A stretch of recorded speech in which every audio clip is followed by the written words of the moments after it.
Hey, what is up, everyone? So it's been a few years since guilds were introduced with Sea of Thieves Season 10, and I just never felt like guilds hit the mark on what they were trying to achieve with making a guild that was really impactful in the game. Right now, with the implementation of guilds in the game, it doesn't really feel like you're actually in a guild. It just feels like it's just another thing that's added on top of all the UI in the game. Really, the best part of guilds in their current form is that they allow you to share your ships with your friends. So you don't have to be on this game for your friends to use the ship that you both play on together. That's a really nice feature, and it's a nice expansion to what we saw with Season 7's Captaincy update. But with that, I think there's lots of room for guilds to grow and become a really cool feature in the game.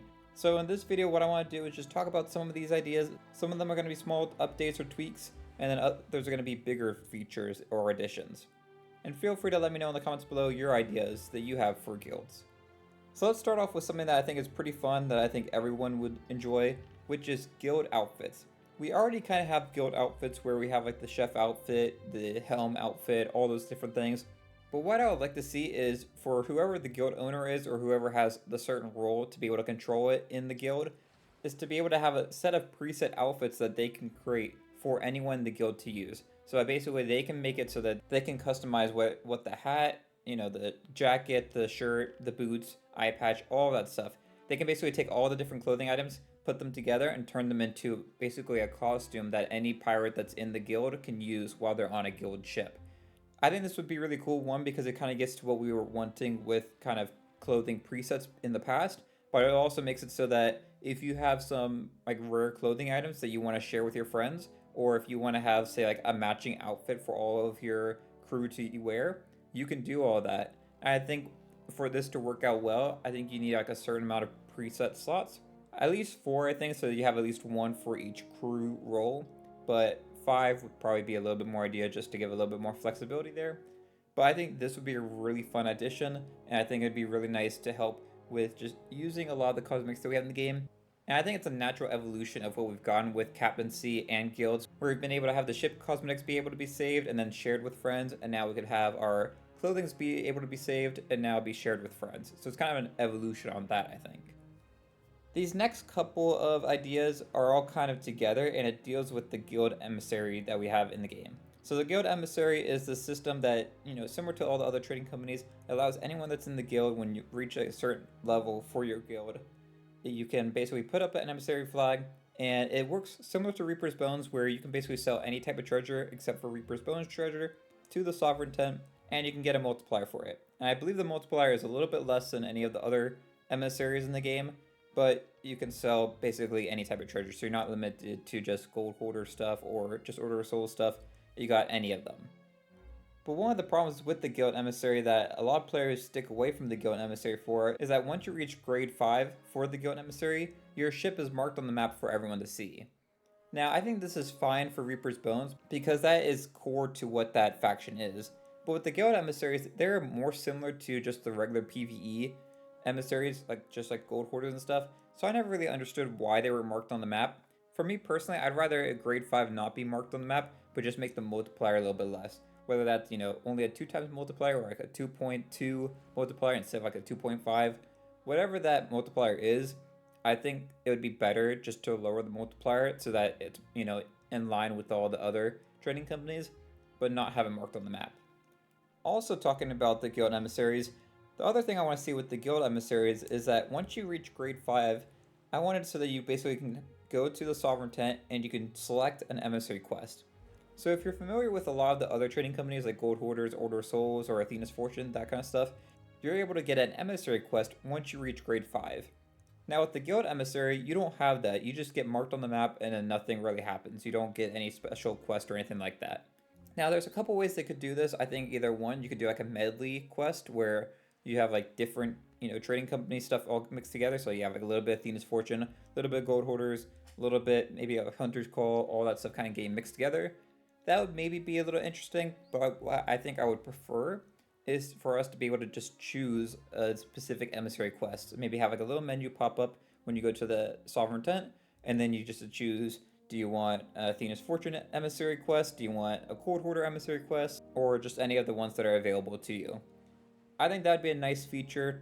I think both of those together would make it so that using a guild emissary is actually a little bit more worth it. Because up until now, I have not been using a guild emissary ever. I mostly stick to, say, like an Athena's Fortune emissary or just whatever trading company that I'm doing, voyages for.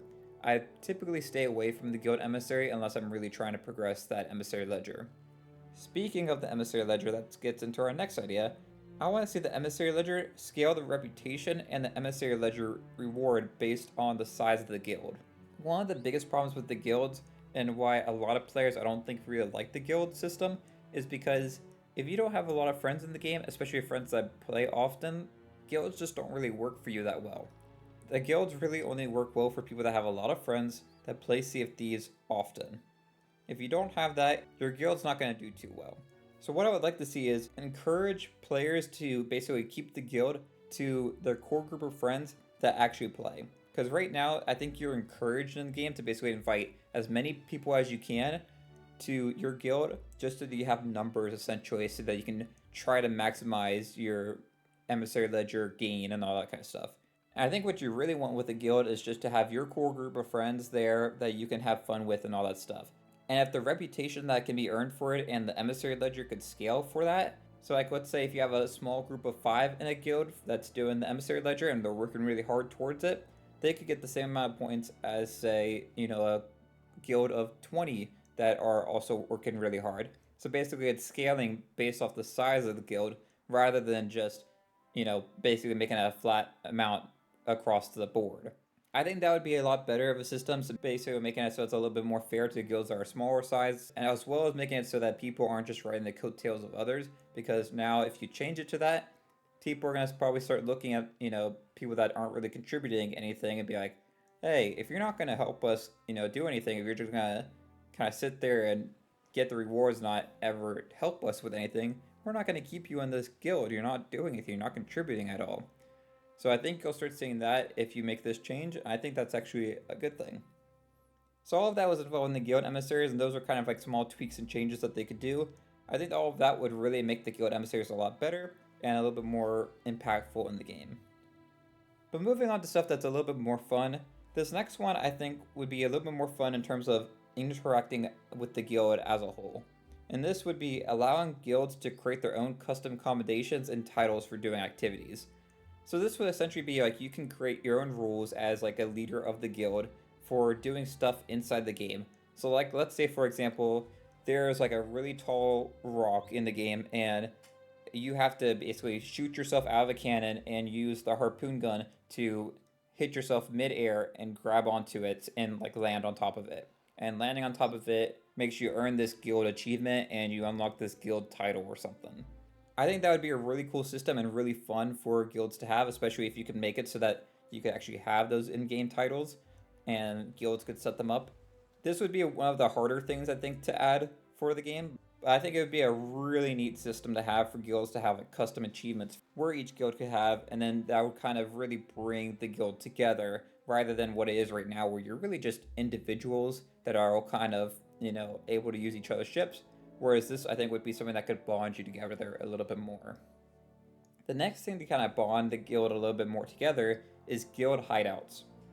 Now, if you watched my videos over the years, you've known one of the features that I've been asking for a long time is pirate hideouts. And this is kind of an evolution on that. So in the past, I kind of talked about pirate hideouts as being like your own personal hideout where you got to customize it, similar to like captaincy, but your own island and everything like that. And you would spawn there and you could sail out from there and all that kind of stuff.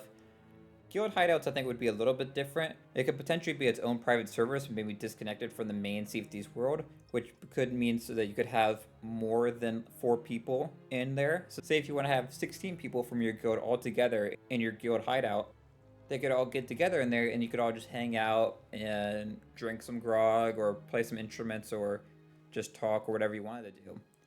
That also gets more into the conversation of what I talked about in those previous videos about like adding little mini games and board games and that kind of stuff, card games to hideouts and just the game in general. But we don't have to get into that for this video.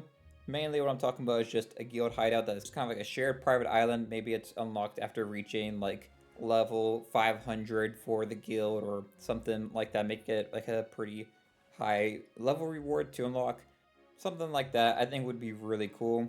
I think it would be a pretty nice reward as a guild to like try to achieve together.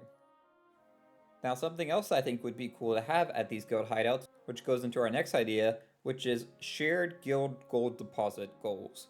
So I wasn't really sure how to name this. It's kind of a little bit of a mouthful, but basically the idea is there would be these rewards that you could get in the game that could be shared across all the people in the guild, but everyone would have to contribute gold to it. So it'd basically be like a really high amount of gold that is needed. So like maybe 10 million gold or something like that. Just, shooting a random number out there. And if you get that 10 million gold, everyone in the guild gets a special sale. And, you could have these different types of goals that could be done. And you could deposit however much gold you wanted to for that. But basically, the idea is anyone in the guild could add to it. And as a guild, you're trying to work together to raise enough money to be able to get that reward for everyone. I think that'd be a pretty cool thing. It's another thing that kind of brings everyone together. And in some ways, I like that a little bit better than having the emissary ledger rewards as like the only way to get cosmetics for the guilds. Because this makes it so that it's not based on like a monthly basis. You can basically make it so that it's everlasting. It might take some guilds 6 months to get that 10 million gold unlocked for the sale. It might take some guilds a year. Maybe it takes a guild a month.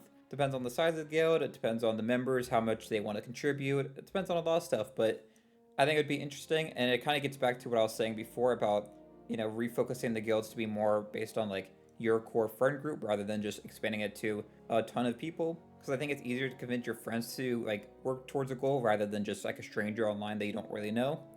And honestly, this is just something that I've wanted in the game for a long time. I remember like in the first few years of the game when I was playing with some of my friends, and we used to use like my ship mostly, and we like put the cosmetics on the ship, and there would be like rewards in the game that like were pretty expensive, and back then it was a lot harder to earn gold in the game. And I had wished that we had something where it's like pool our gold together and we could buy a cosmetic and have it like shared because we were always just playing with each other, or just like something like that. And I think this would be a cool way to do that. So I think shared guild gold goals would be a really great use of the guild system. And honestly, let's be honest, most of us have a ton of gold that we're not really using. So we probably all would like to have something that we could start pouring money into that is optional that we could do if we wanted to. And it'd be fun to have, just a goal that we can all share together. This final idea to wrap up the video, and I think this one is probably expected if you've seen any of my other videos talking about guilds. Allow guilds to play on a private server together. We already kind of touched on it on the guild hideouts, but I want essentially safer seas with no progression, but just my whole guild. I want our guild to be able to come in. You basically get to choose any of the ships that are on the guilds, and you could either go on adventures together, you could fight each other, PvP, TDM, whatever you wanted to do. I just want private servers using the guild system. I thought back in season 10 when they added safer seas that it was kind of a no-brainer that they should have done that from the beginning. I really wish this was a feature because I think that would unlock so many possibilities, even just for helping new players. Because if you think about it, that's what safer seas was really for, is helping new players. I have one friend that is pretty new to the game that I'm trying to help get better at the game, and it'd be nice if I could get him into like a private server environment where I could be on an opposing team from him and we could practice PvP with each other, and I could actually practice sword fighting or shooting with him, and he could actually practice fighting against me. Whereas right now, we just can't practice against each other because there's not really a good way to do that right now. But those are some of my ideas that I'd like to see for guilds. I think there's still tons of other things that you could do for guilds, but these are just some of the things I was thinking of recently that I think would be really nice additions to the game. But let me know in the comments below, what else would you like to see improved with guilds in the future? That's all I have for this video. If you enjoyed, it'd be great if you like and subscribed. Until next time, thanks for watching. I'll see y'all later. Bye y'all.